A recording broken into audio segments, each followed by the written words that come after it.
Verdade. Muito bem.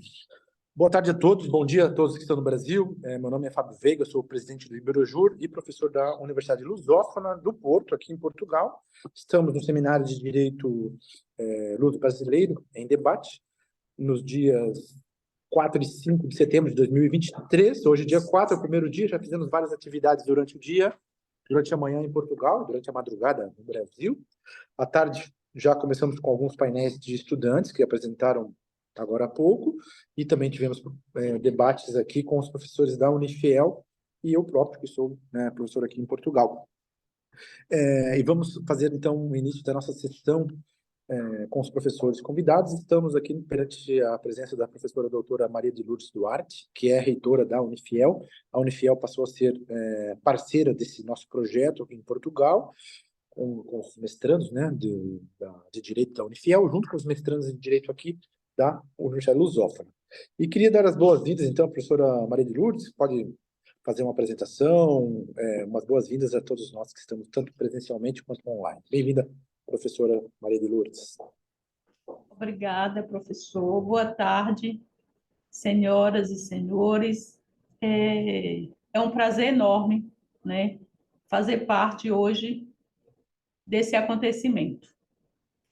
Na história da Unifiel, quando pensamos sobre ela, e aí podemos ver o quanto nesse processo educativo a gente vem crescendo, né? Juntamente com essas parcerias que hoje estão sendo firmadas.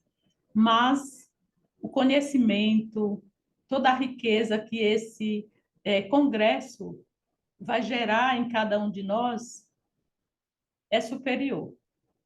Então, a Unifiel, estou falando em nome dela hoje, só tem a agradecer a participação de todos, por todo o conhecimento que será gerado, por toda a história que será contada nos olhos da justiça, né? Eu estava há pouco fazendo parte como ouvinte e pude ouvir os relatos, aquilo que foi deixado para nós. O conhecimento, ele é muito rico. E os olhos da justiça faz isso. Faz com que a gente cresça, né? Em sabedoria, em dignidade humana, nas políticas sociais. E eu tenho certeza que tudo isso será posto no nosso congresso. E que os nossos alunos sairão com uma riqueza e uma profundidade de conhecimentos que serão passados pelos senhores. Tenho o orgulho, né, de dizer que conheço alguns dos professores, que já sentamos e dividimos algumas conversas, e sei o quanto tudo o que eles vão deixar para nós é rico. Então, não quero mais tomar tempo de vocês, sei o quanto se prepararam para estar expondo tudo o que vão expor. Só tenho a agradecer pela fala, pelos minutos de fala, e desejar que esse encontro seja o primeiro de muitos encontros. E que vocês tenham certeza de que a forma como entraram nesse projeto hoje não é a mesma que sairão.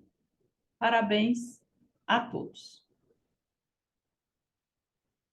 Muitíssimo obrigado, magnífica reitora, doutora Maria de Lourdes Duarte, da Unifiel, pelas suas gentis palavras para o nosso seminário internacional, né, Luso Brasileiro.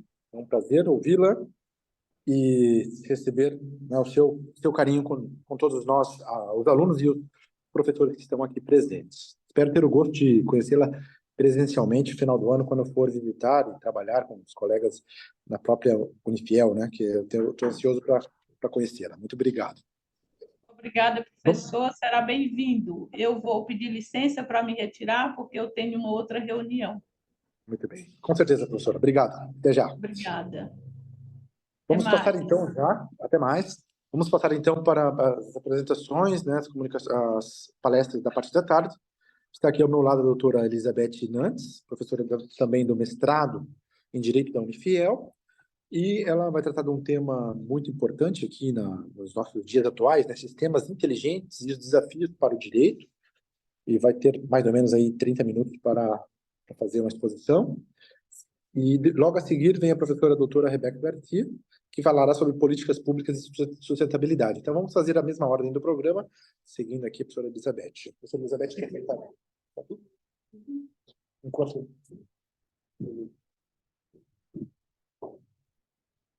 Tentando colocar esse aqui? Não?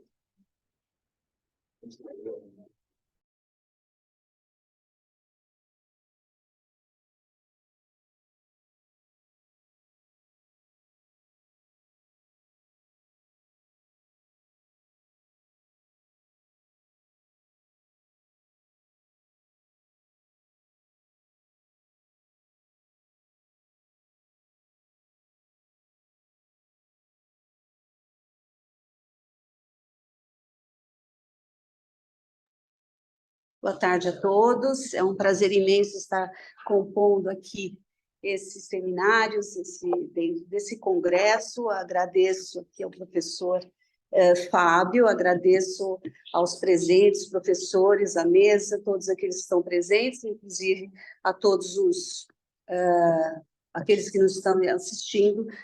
Bem, eu vou iniciar. Eu fiz aqui uma arte em PowerPoint para poder ilustrar melhor o que eu vou falar, mas enquanto nós estamos tentando conseguir aqui colocar para que vocês possam vê-lo, senão eu mando depois esse material, não tem problema nenhum.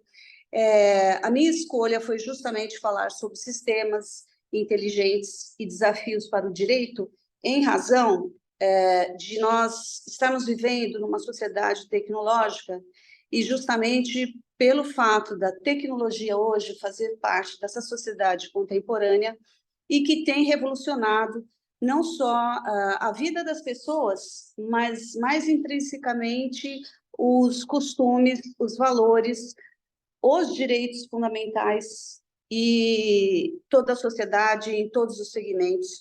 Então, portanto, os desafios são muitos. A minha análise, lógico, é uma análise voltada justamente na área da tecnologia para a inteligência artificial, fruto das minhas pesquisas em ética robótica, do meu trabalho de pós-doutorado, mas sempre dentro da filosofia, sendo a ética, a ciência e a moral objeto da ética. Portanto, a minha preocupação foi justamente quando, pela primeira vez, me deparei com o relatório do Parlamento Europeu a respeito do status moral dos robôs, né? E sistemas inteligentes, quando nós estamos falando de sistemas autônomos inteligentes que vão estar, já estão, na verdade, interferindo na nossa vida, inclusive no sistema judiciário, na educação, na área da saúde já há algum tempo, na mobilidade urbana, né? Então, portanto, isso sempre me interessou e justamente o que me causou mais interesse foi quando eu li o relatório do Parlamento Europeu, na época, 2016. Hoje nós já temos documentos muito avançados, inclusive um marco que a própria Europa a União Europeia está se debruçando, que é a respeito da inteligência artificial. Muito obrigada, Ana. E aí eu faço aqui, né? Eu vou parar aqui. Tá bem, muito obrigada. Muito obrigada, Ana. Portanto, vamos lá. A câmera está ligada? Acho que eu vou ligar a câmera. Bom, estão me ouvindo? A câmera está ligada. A câmera está... Portanto, nós temos... Aqui? Nós temos aqui, né? Está ótimo, agora eu já aprendi a mexer. Ótimo, muito obrigada. Portanto, nós temos aqui um projeto social tecnológico. Por que eu coloco como projeto social tecnológico? no sentido de que a sociedade, em sendo uma sociedade informativa, uma sociedade comprometida com a tecnologia, no sentido em que há uma dependência tecnológica, nós temos, portanto, um projeto social tecnológico. Por que um projeto social tecnológico? Porque, como todo projeto, ele, em primeiro lugar, o que a gente faz é um diagnóstico quando nós temos um projeto de vida, um projeto na área profissional. Portanto, na área social, nós temos um projeto. E esse projeto é um projeto tecnológico no sentido em que a tecnologia ela permeia todas as ações humanas, toda a nossa vida, desde que nós nascemos até depois que nós formos embora. Porque hoje nós temos, professor Fábio, algo totalmente inusitado. Nós temos, por exemplo, o acervo digital de pessoa que já se foi e, portanto, continua interagindo com as pessoas por meio da internet, por meio da digitalização, dos meios digitais. E, portanto, esse projeto social tecnológico, ele impõe, primeiro, o diagnóstico, para que nós possamos traçar as metas, né, que iremos atingir e como alcançar essas metas. Então, nós temos que trazer algumas ações, e ações estratégicas. Essas ações estratégicas, e agora eu digo dentro do direito, porque a ideia dessa discussão aqui é justamente, eu falo discussão porque eu venho da filosofia e eu gosto muito da dialética, portanto, fiquem à vontade para me interromper, porque eu acho muito simpática essa questão de nós podermos trocar ideias, né? Portanto, sistemas inteligentes e desafios para o direito, as ações estratégicas dentro do direito. Então, hoje, o direito contemporâneo, dentro de um projeto social tecnológico, ele já não é aquele direito refratário, aquele direito que fica, muitas vezes, aquém de outras disciplinas, de outras áreas da ciência e que estão influenciando e por demais o direito. E dentro disso, nós temos o quê? Estratégias importantes que nós estamos enfrentando. Regulação, na área de regulação e na área de governança. Na área de regulação, como bem trouxe alguns dos nossos mestrandos aqui, por exemplo, políticas públicas, que deverão ser implementadas no sentido de regular esses sistemas inteligentes e que estão aí para revolucionar a nossa vida. E também governança. E que me parece que, em matéria de governança, nós já temos o próprio mundo corporativo, professor Fábio, que está já se delineando as suas ações em razão dessas inteligências, as quais eles estão não só produzindo, mas como estão implementando. Mais para frente, eu vou explicar como isso acontece e quanto isso é importante para as nossas vidas. Por que nós deveríamos nos preocupar, né? A tecnologia, ela é progressiva, e não apenas ela é progressiva, ela é irremediavelmente expositiva. O que quer dizer isso? O que quer dizer essa tecnologia sendo expositiva? Significa que todos, ou quase todos, para não dizer todos, mas quase todos, grande parte do povo, da população, no planeta, tem acesso a essas tecnologias. Esses sistemas inteligentes, eles são importantes para nós, para a nossa vida, e estão cada vez mais influenciando as nossas decisões em razão da eficiência, da celeridade e da maior assertividade. Assertividade, que eu quero dizer, é precisão, a forma como esses sistemas autônomos e inteligentes são precisos, cada vez mais precisos, e cada vez mais trazendo eficiência. E quando anteriormente eu trouxe e não aguentei, foi irresistível quando eu aqui quis entrar no debate sobre os comentários dos seminários dos alunos, no qual o professor Augusto e o professor João estavam falando sobre a decisão no judiciário a respeito do medicamento ser ou não dado para aquele que precisa, e eu disse sobre a análise econômica do direito. Eu venho da área econômica, eu trabalhei com direito antitruste, portanto, a análise econômica do direito, uma teoria oriunda da Escola de Chicago, é algo que nós estamos vendo cada vez mais no direito contemporâneo, e vamos ver mais, porque esses sistemas inteligentes que estão delineando a nossa vida, eles são produzidos, custam muito caro, existem grandes investimentos, e hoje o mundo não consegue viver sem a internet mais. E sem os dados, porque esses sistemas eles têm uma rapidez para poder coletar, manipular, armazenar e até compartilhar esses dados que nós nunca imaginamos. Portanto, quem está por trás do investimento nesses sistemas?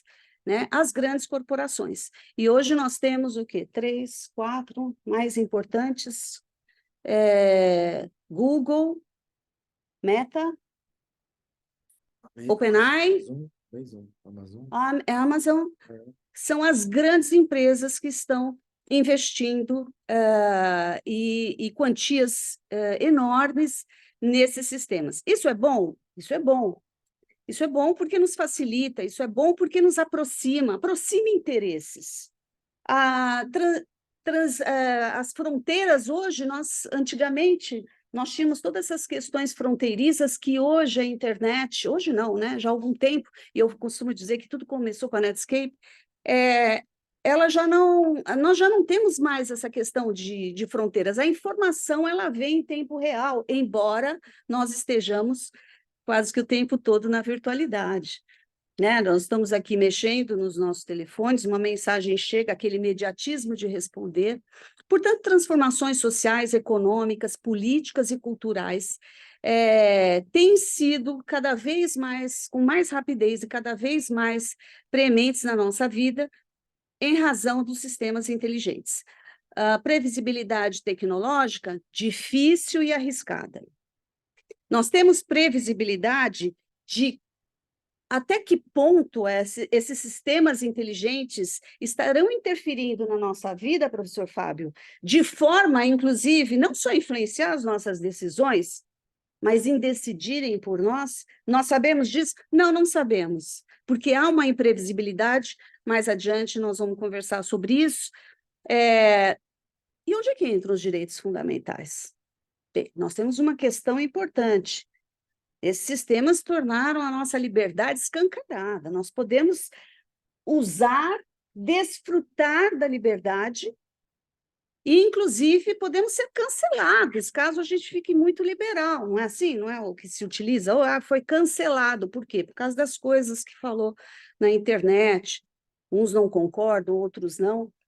Vimos a professora pela manhã, Maria do Rosário, comentando sobre as questões políticas no âmbito das fake news, da internet. Portanto, nós estamos diante de alguns problemas que afetam de forma substancial os direitos fundamentais, como é o caso da privacidade, como é o caso da nossa liberdade, como é o caso, apenas para citar alguns, sem querer esgotar a discussão a respeito dos direitos fundamentais, mas como é o caso da segurança cibernética, né? Cibernética, uma ciência, Robert Wiener, em 1950, já trazia, olha que interessante, ele já trazia, quando ele fala sociedade cibernética, no livro dele, ele diz, cibernética é a ciência da comunicação, do controle e da monitoração. Portanto, essa cibernética, que muitos falam de ambiente virtual, ambiente cibernético, nós temos essa cibernética que o próprio Wiener já dizia, essa comunicação pode acontecer entre as pessoas, nos anos 50 ele falava isso, entre as pessoas, ou entre pessoa e máquina, e ele se arriscou a dizer entre as máquinas. E nós vamos ver isso mais adiante. Portanto, estamos diante de uma nova racionalidade no direito contemporâneo. E essa racionalidade, ela vem trazendo uma transdisciplinariedade. O que significa isso? É que o direito precisa conversar com outras áreas. não preciso nem dizer, ciência da computação, né? Robótica, filosofia, ética, porque as grandes empresas estão contratando filósofos e eticistas para que eles possam colocar um filtro ético nesses sistemas inteligentes, notadamente a inteligência artificial. Há uma nova racionalidade pautada na complexidade. Essa complexidade que faz parte da tecnologia. Edgar Morin já dizia. A ciência, hoje, ela é complexa. E a ciência, ela não é algo que acontece totalmente inerente às outras ciências, né? Todo estudo científico, ele vem pautado em outras áreas. E, notadamente, nós temos nos sistemas inteligentes, na questão não só da internet, mas principalmente sistemas autônomos e inteligentes, essa complexidade de difícil apreensão. E essa dificuldade de apreensão é que nos faz extremamente vulneráveis. Não aqueles que detêm os roboticistas, os cientistas da computação, mas sim aqueles que não têm acesso a essa complexidade, que não conhecem, portanto, exige-se hoje, professor Fábio, do profissional do direito que ele entenda e comece a tentar compreender essas complexidades com a ajuda de outras áreas, inclusive da neurociência, da psicologia. Portanto, novas competências e habilidades serão exigidas desses profissionais de direito, no sentido de um direito preventivo, um direito que está pautado na precaução, que nós conhecemos do direito ambiental. Acontece que os sistemas inteligentes, ou seja, toda essa gama desses sistemas inteligentes, seja IoT, seja não, as TICs na tecnologia da informação, seja na inteligência artificial, todos esses sistemas inteligentes, eles contêm a questão da imprevisibilidade. E o direito tem que se antecipar a isso. Portanto, um direito estratégico, um direito preventivo, cuja função é estratégica. E a regulação, a ética e a governança fazem parte deste projeto, como eu comecei dizendo, um projeto social-tecnológico, e dessa nova racionalidade. Porque hoje nós estamos vivendo, professor, eu ouso dizer que nós estamos vivendo aquele jogo de croquet lá da Alice no País das Maravilhas, no qual ninguém sabia quais eram as regras, todo mundo, a própria rainha se arvorava no sentido de dizer quais eram as regras, mas ela mesma burlava as regras. Portanto, algo que as pessoas não estão muito bem posicionadas, que dirá nós do direito, que estamos estudando, estamos encaminhando, graças aos estudos de vários colegas nossos, profissionais do direito, estão se debruçando nessa questão para que nós possamos nos antecipar e não apenas vir apagar incêndio, que aí já talvez seja tarde demais. Bom, portanto, nós estamos numa sociedade digital cuja conectividade nos traz livre acesso à informação e à comunicação. Isso é, por demais, interessante, porque eu me lembro que o meu desenho preferido era os Jetsons, né? Que eu queria só ver a hora que o marido ou a mulher, um deles, eu não lembro o nome dos personagens, ia ligar, ia atender, ia aparecer ela falando naquele telão, ou ele falando naquele telão, o que eu achava isso fantástico, né? A minha série preferida era Lost in Space. Então, era a série que eu gostava só para ver o robô, o B9 lá, não é? O robô que era para mim, na época, era uma das pessoas, já considerava ele como pessoa extremamente, porque ele é que apagava o incêndio ali, que resolvia as questões. Portanto, o que eu quero dizer é que sempre me motivou, sempre me angustiou. Com 13 anos, eu li Isaac Asimov, Eu, Robô. Eu li com 13 anos. E achei fantástico, inclusive as 3 leis da robótica, que guiaram as minhas pesquisas no pós-doutorado, quando eu fui estudar sobre a ética no âmbito da robótica, ou seja, precisa trazer um filtro ético, porque se estamos diante de uma tecnologia similar à humana, inclusive tão similar, que hoje não é mais apenas a emulação, mas é justamente trazer a consciência da máquina. E se nós estamos chegando nisso, até a União Europeia já trouxe um regulamento dizendo, olha, na verdade são propostas, né, para regulamentar a inteligência artificial, e se for o caso de uma inteligência muito avançada, talvez até um status moral e jurídico. Portanto, estamos vivendo não só uma transformação digital, mas uma integração, controle, mapeamento e monitoramento de todas as nossas ações. Nós temos alguns países que têm um dos sistemas de vigilância mais aprimorados do mundo, né? Temos a questão da pontuação. Vimos isso, inclusive, na época da Covid, essa questão da vigilância muito aprimorada, né? Na China, em Israel e vários outros países.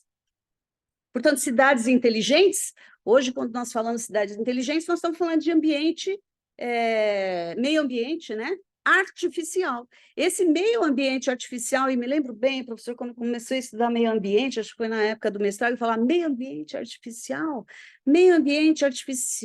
cidade. Hoje, a gente tem uma dimensão do que seria esse meio ambiente artificial, ou seja, um meio ambiente onde a tecnologia da informação e da comunicação está presente em todas as cidades, ou pelo menos nas grandes cidades, né? Onde nós temos um fenômeno que é a internet das coisas, ou seja, as próprias coisas, os próprios agentes, vamos colocar assim, os agentes inteligentes se comunicando, né? O Big Data, que é justamente o conjunto de informações, aliás, um volume absurdo de informações. E não podemos esquecer que nós estamos vivendo numa sociedade onde a informação, ela tem um valor preponderante. Quem tem mais informação tem mais poder. É essa a realidade que a gente vive hoje. Portanto, a IA, a inteligência artificial, ela vem trazendo competências e habilidades para atuar nas mais variadas esferas de eficiência, celeridade, precisão, assertividade. Por que a inteligência artificial é relevante para o direito? Cuida meu tempo aí, professor, que eu nem estou olhando. Quanto? Faltam uns 10 minutos. Obrigada. Por que a inteligência artificial é relevante? Por que ela seria relevante para o direito? Primeiro, que ela não se trata de um elemento isolado do direito, né? Pelo contrário, ela está presente no direito. Nós temos hoje as LATECs, né? Nós temos os escritórios de advocacia trabalhando com inteligência artificial, inclusive trazendo uma otimização de processo no âmbito da gestão de processo. Nós temos o judiciário trazendo essa inteligência artificial não só no âmbito da Suprema Corte, né? Que é a inteligência artificial Vitor, que faz aquele trabalho que antigamente os juízes faziam, né? Juiz de admissibilidade, mas temos também no STJ e nos tribunais essas inteligências trabalhando como uma ferramenta, por enquanto, como uma ferramenta de apoio para os magistrados. Portanto, conferindo maior agilidade, e eu continuo dizendo assertividade, porque a precisão é algo que eles trabalham muito, viu? Os engenheiros da robótica, eles trabalham muito nessa questão da inteligência artificial ser cada vez mais precisa, trazendo, portanto, otimização de processo e maior eficiência jurídica. Quais são as questões éticas, né, e de responsabilidade? Bem, será que a tecnologia ela é moralmente neutra? E se ouve muito isso, né? A tecnologia é neutra, né? A tecnologia não é neutra, professor Fábio. Ela não é neutra. Por quê?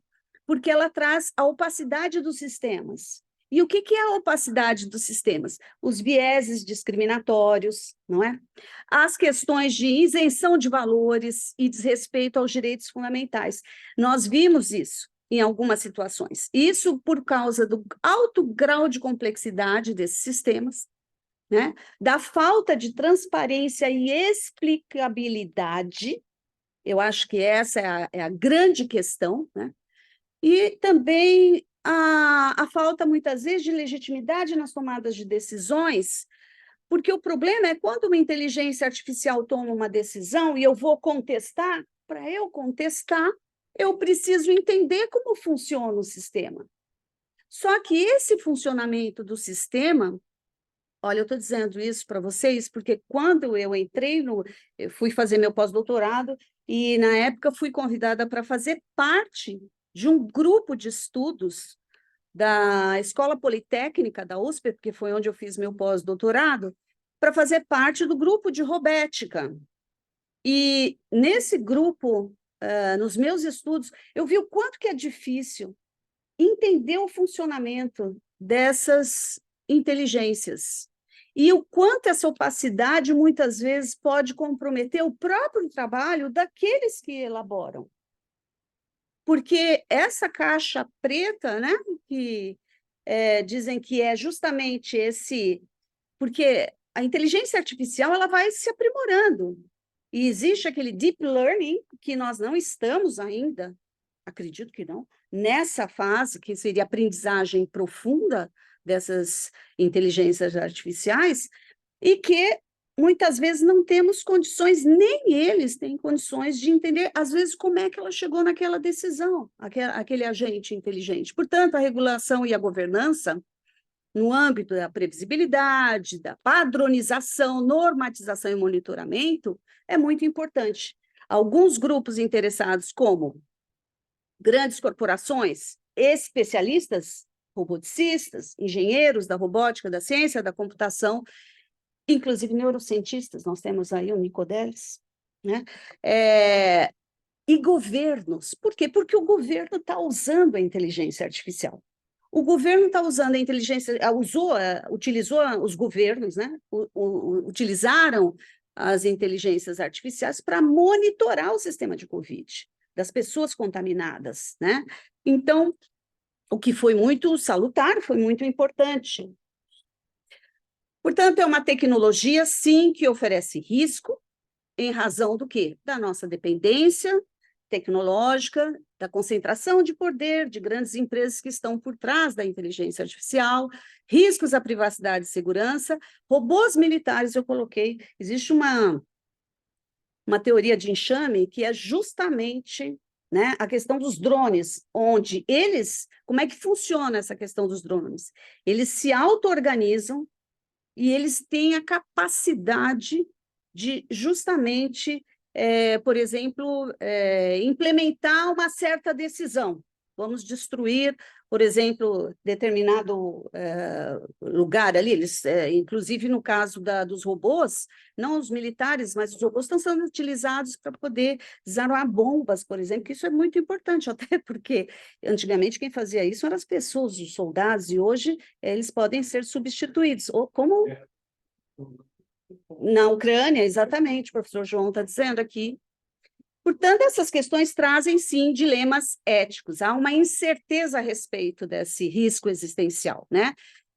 Quais são essas incertezas? Como alinhar os objetivos da IA com os direitos fundamentais, né? Uma outra questão, professor Augusto, como que nós vamos enfrentar a teoria do direito frente a essas novas tecnologias. Portanto, nós precisamos, sim, do auxílio da filosofia e não só da filosofia do direito, mas a filosofia da tecnologia.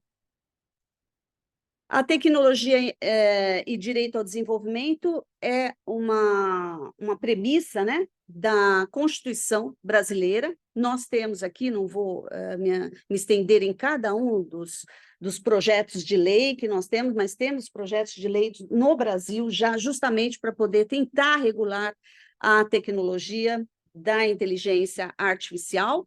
Mas o importante é que a Constituição nos garante o direito ao desenvolvimento, portanto, a internet já foi, inclusive, pela ONU, né, declarado um direito humano, e o direito ao desenvolvimento é um direito humano e, portanto, as tecnologias inteligentes fazem parte dessa premissa constitucional, e também a autodeterminação dos povos. Significa que os países podem, inclusive, concorrer no sentido de quem tem mais tecnologia, né? Quem investe mais em tecnologia. No âmbito da estratégia brasileira, nós temos aí algumas iniciativas que, como vocês podem ver, né, como a IA como tecnologia habilitadora, Política Nacional da Inovação, que veio justamente para poder fomentar essas questões. Eu só queria trazer que na estratégia brasileira a abordagem regulatória ela é transversal, ou seja, a IA e o implemento da IA conversando com outras áreas da ciência, medidas de governança e responsabilidade civil estão nesses projetos de lei, nesses documentos que não deixam de ser uma iniciativa da estratégia brasileira. A estratégia europeia, a preocupação com a estratégia europeia é justamente a segurança e a confiabilidade, né? O quadro jurídico de obrigações pautado no quê? No risco que essas inteligências oferecem, logicamente, a proteção dos direitos fundamentais e cumprimento de normas e valores éticos tão ricos, né, para a Europa. E o novo paradigma científico é justamente que essas novas tecnologias, né, elas possam estar sendo implementadas, até porque nós temos essas novas tecnologias, algo que veio para ficar, e, portanto, que nós não viveremos mais sem a tecnologia. Não existe um caminho de volta. E aí eu trouxe apenas para trazer uma provocação a respeito do direito dos sistemas inteligentes como um paradigma revolucionário na construção do discurso contemporâneo, né? A eficiência, e aí são perguntas que eu deixo para o público, né? A eficiência tecnológica, ela referenda a amplitude de acesso à justiça? Porque nós temos essas inteligências trazendo celeridade e eficiência, mas elas realmente, será que elas criaram uma amplitude de acesso ao judiciário? Verifica-se uma enorme lacuna entre aqueles que detêm o conhecimento técnico de tecnologia e as pessoas que serão afetadas. Como compatibilizar esses interesses? As intervenções tecnológicas minimizam as desigualdades sociais? São questões que o direito vai se deparar e, portanto, precisa responder. Cabe ao direito responder, mas sozinho o direito não o fará. O direito precisa do auxílio de outras áreas e, portanto, o que me deixa muito feliz essa transdisciplinariedade, porque a própria filosofia traz essa abertura. Portanto, meu tempo parece que acabou. Professor, muito obrigada, agradeço a todos a atenção e obrigada pela oportunidade, professor. Obrigada.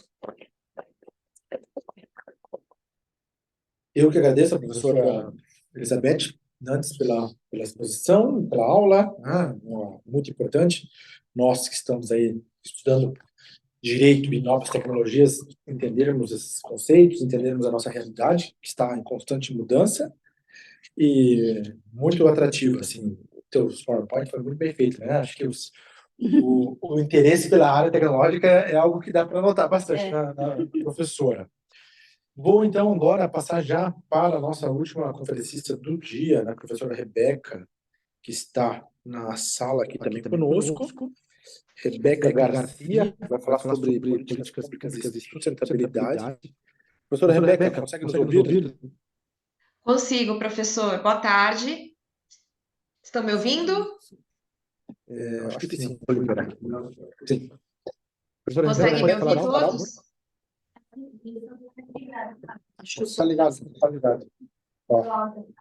Consegue me ouvir? Eu consigo. Sim. Consigo, Ok. sim. E os senhores, conseguem me ouvir? Sim. Então, tá bom. Boa tarde a todos. É um prazer participar desse evento junto aos senhores. Cumprimento a todos participantes, professor Fábio Veiga, presidente do Instituto Ibero-Americano de Estudos Jurídicos, Cumprimento o professor Flávio Martins, que é nosso coordenador, a todos os professores da Unifiel e da Universidade Lusófona, do Instituto Ibero-Americano de Estudos Jurídicos, a magnífica reitora Maria de Lourdes Duarte, e é sempre importante esse diálogo de temas tão relevantes para a área jurídica durante esse congresso. Bem, o meu tema, na verdade, ele está relacionado à cadeira que eu ocupo, junto ao mestrado da Unifiel, e é um tema bastante relacionado a, acredito eu, que a quase todas as propostas discutidas durante o nosso seminário, porque ele trata exatamente sobre políticas públicas e as dimensões da sustentabilidade, ou melhor, tratando um pouquinho sobre os aspectos da sustentabilidade de uma política pública.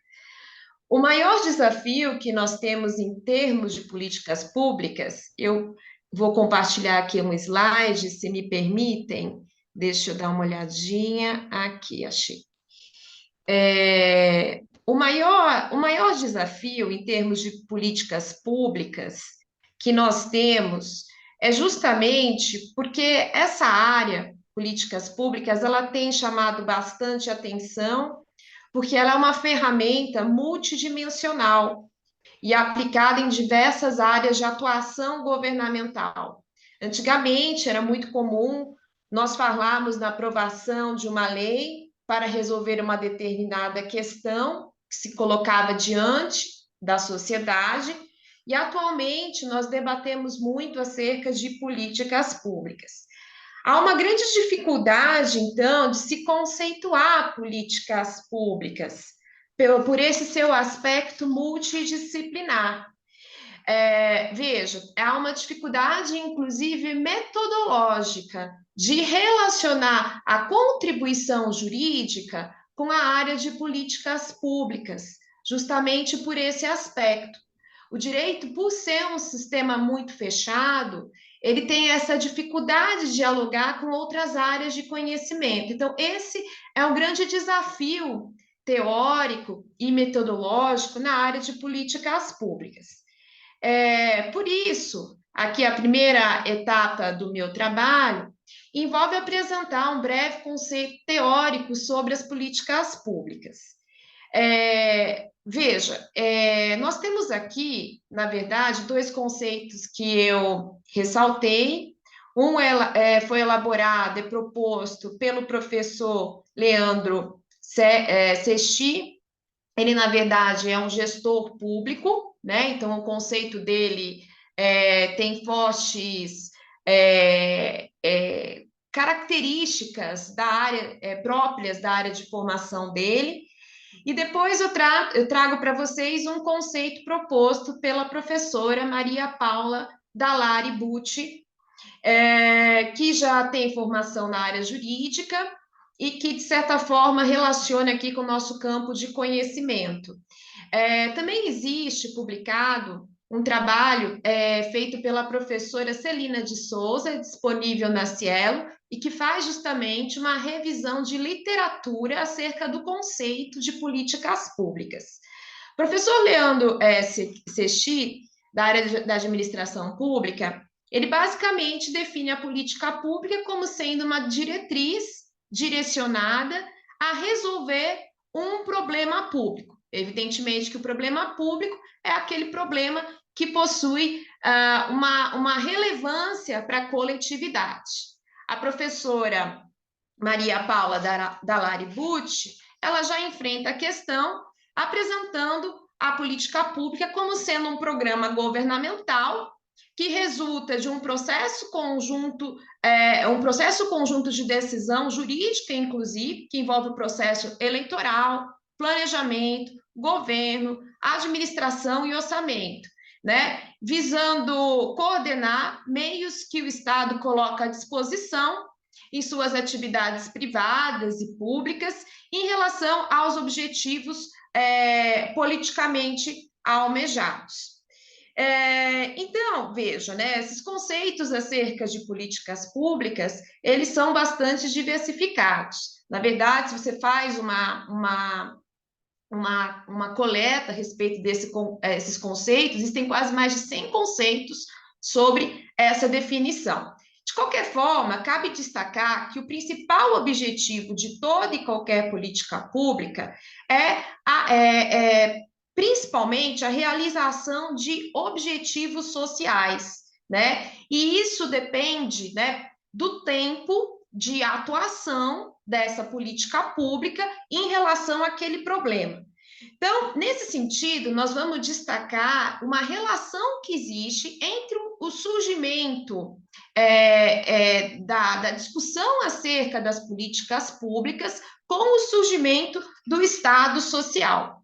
Então, aqui eu faço uma proposta, na verdade, né, dos direitos sociais às dimensões do desenvolvimento sustentável, já que eu vejo uma relação entre as políticas públicas e o surgimento dos direitos sociais, e, em grande medida, isso se inclui nas propostas de desenvolvimento sustentável.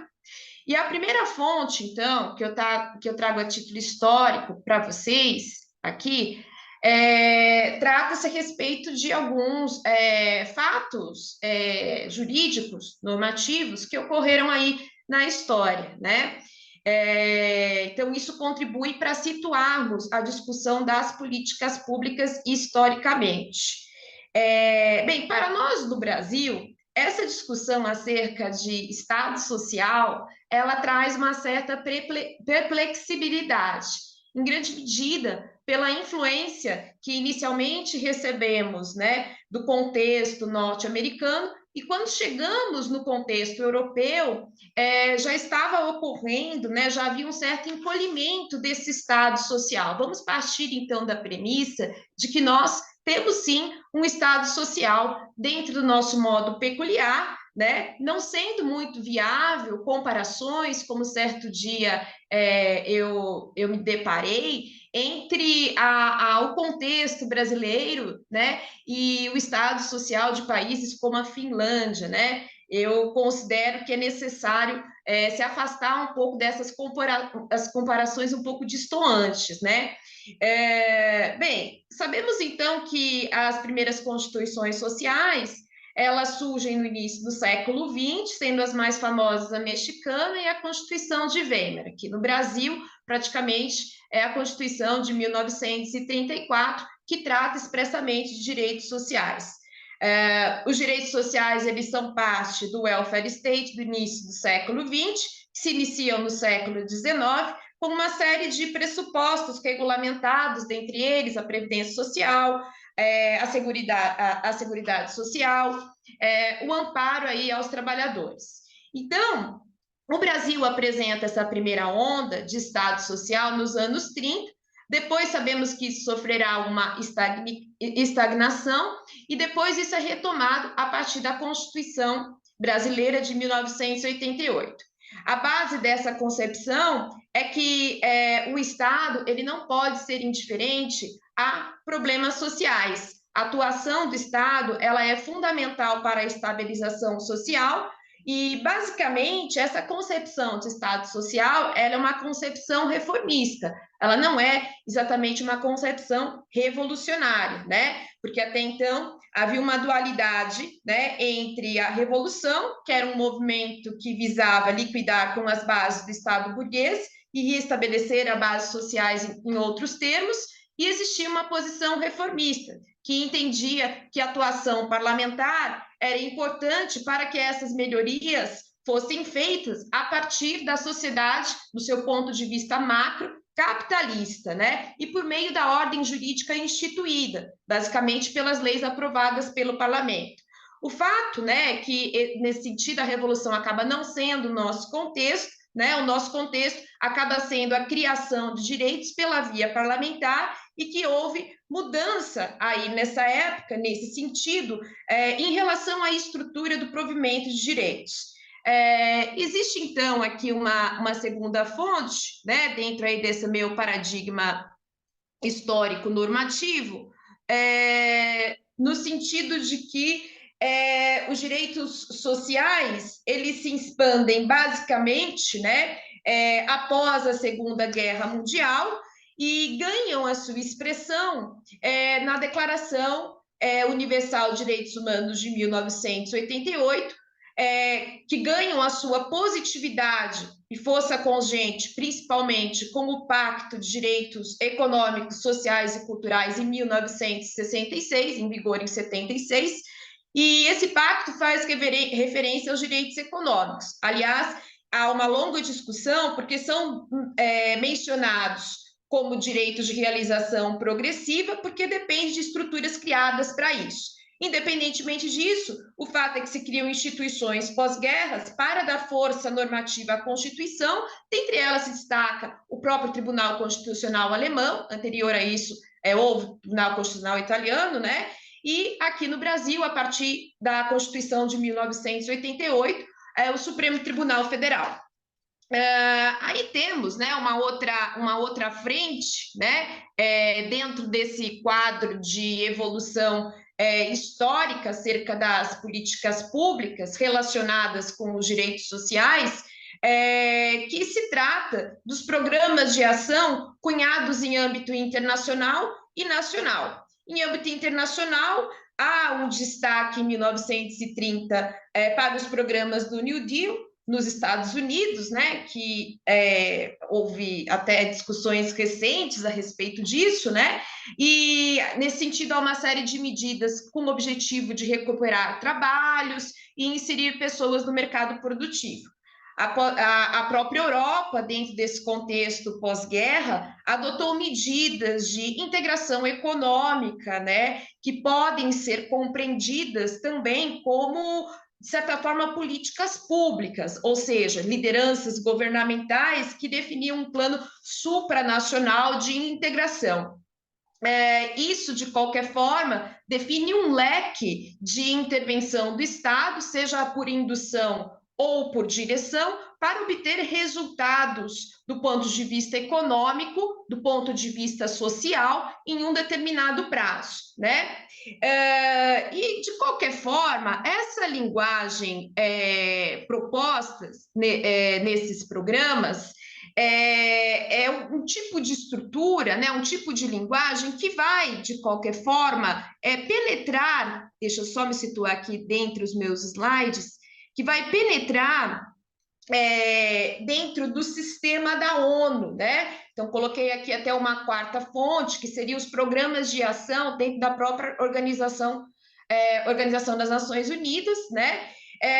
Porque a ONU, mesmo que criada sob uma certa hegemonia norte-americana, ela recebeu essa lógica no âmbito do New Deal, né? Então, temos, assim, a OMS, criada em 1946, que desde então já foi criada com 4 prioridades, que seriam a erradicação da malária, né, propostas, iniciativas a fim de erradicar doenças como a malária, a tuberculose, a proteção materna. Acrescentou-se, inclusive, a preocupação em relação à nutrição e à saúde ambiental.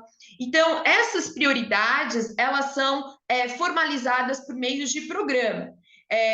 Como até mesmo programas que tratam a respeito da erradicação de doença por meio de vacinação. Então, quando falamos do sucesso de países que adotaram a vacinação como medida, né, como política pública, isso possui uma história de quase 70 anos de cooperação governamental, né?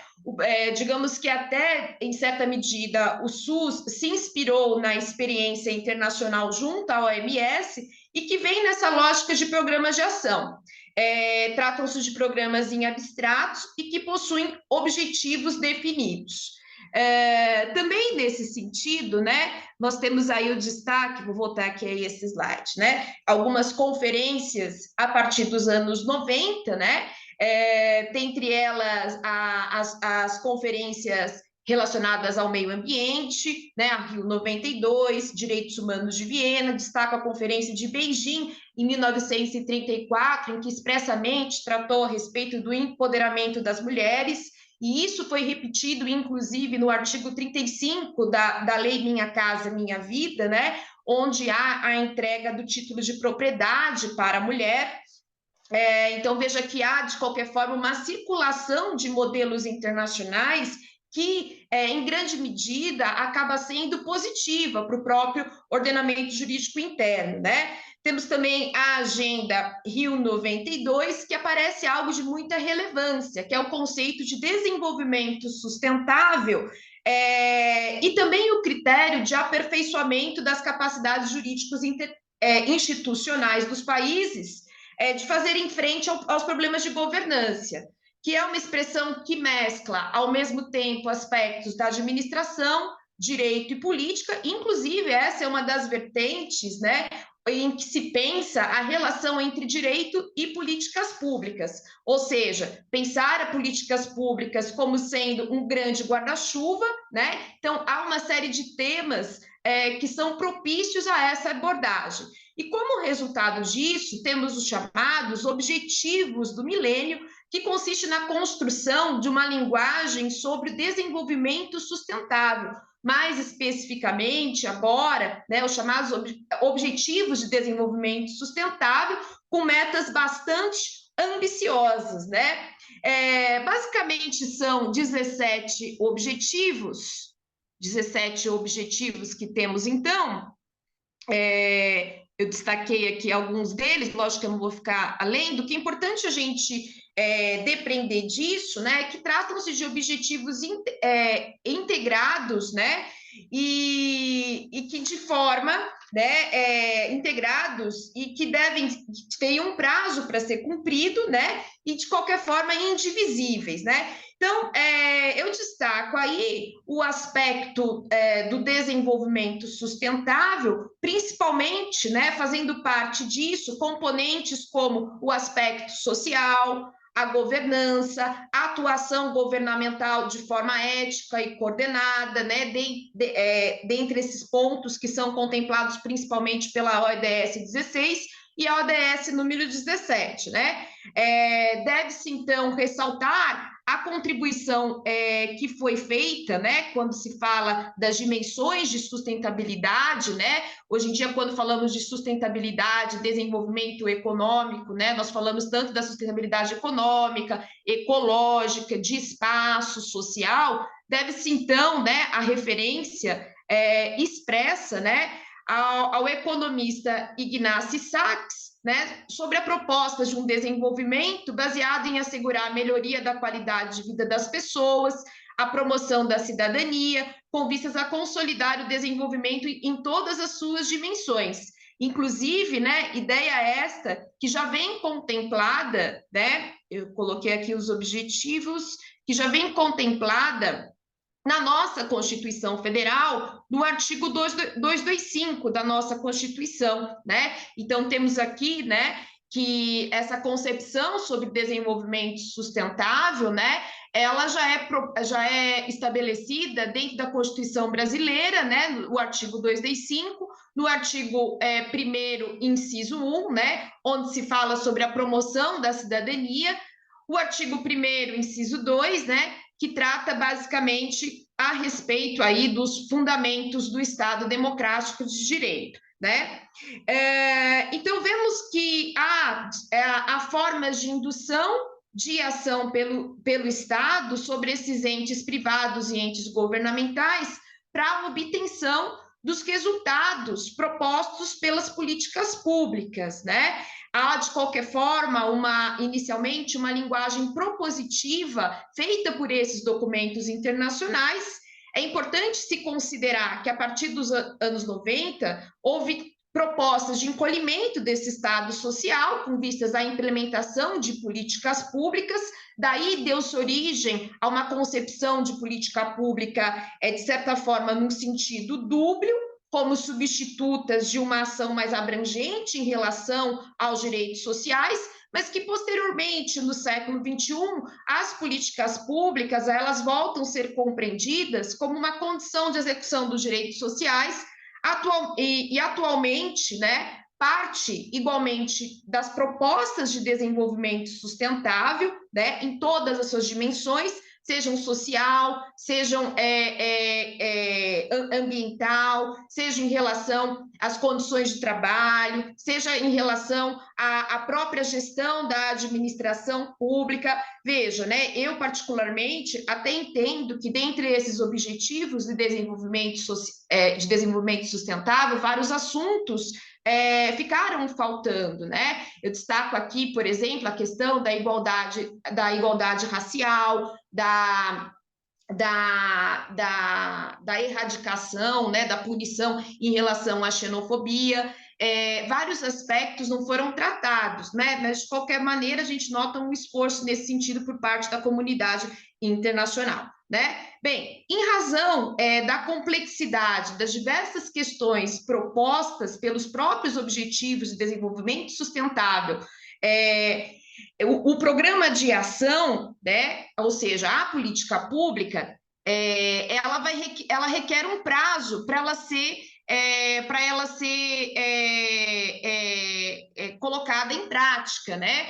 E esse prazo, de qualquer maneira, né, é o prazo para que a política pública ela possa atuar perante a sociedade e trazer as respectivas transformações, porque a política pública, evidentemente, ela só vai ter sentido se ela causar essa transformação na sociedade. Então, estava vendo aqui que faltam 5 minutinhos para eu terminar, então eu trato a respeito da dimensão da sustentabilidade da política pública no sentido dela ser bem organizada em todas as suas etapas em que ela é construída. Então, pela doutrina tradicional, pela heurística da política pública, a política pública ela segue determinadas fases, como a construção da agenda, a formulação da política, o processo decisório, a implementação e avaliação, e diversos fatores, então, influenciam dentro dessas fases, né? Mas eu creio que o meu tempo ele já está quase que se esgotando, né? O que eu venho aqui trabalhar é sobre as dimensões da sustentabilidade em conjunto aí com as políticas públicas, né?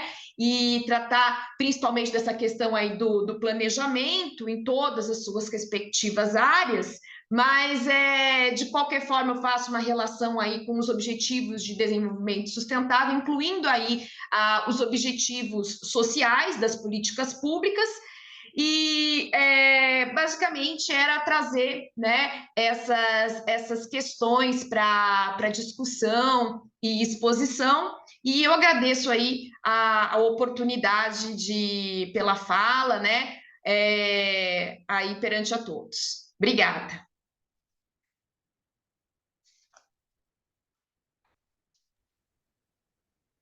Obrigado, professora. Eu tenho que sair daqui, né?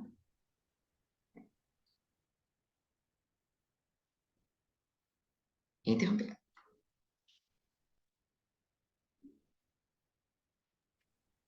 Bom, voltamos com o nosso áudio aqui.